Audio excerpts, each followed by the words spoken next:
गिरल बाड़ी माई थामिलन हाथ हई बेटिया गिरल बाड़ी माई थामिलन हाथ।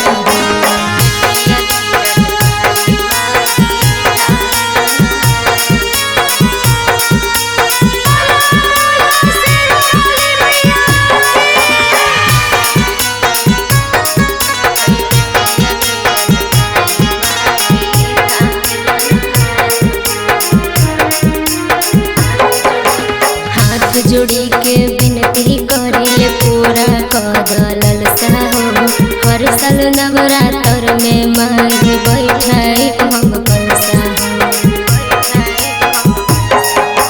हाथ जोड़ी के विनती करिले पूरा कदलल साहो हर साल नवरात्र में माई बैठाई हम कलसा। 9 दिन के नवरात्र में माई पढ़ब तोहर पाठ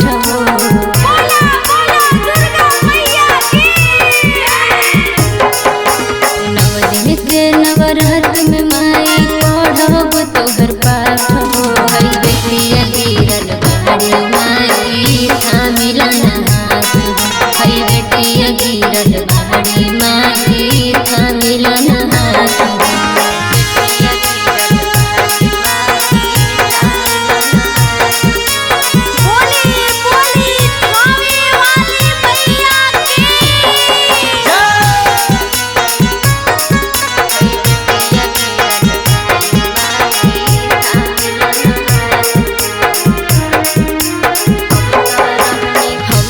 रहनी कैले माई तोहरे पयासा अभिले नजर न फिरनी भैनी हम निराशा।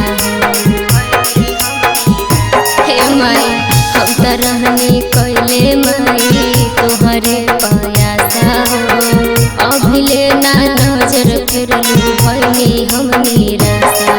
हर दीपावली के माई तुम दे देना साथ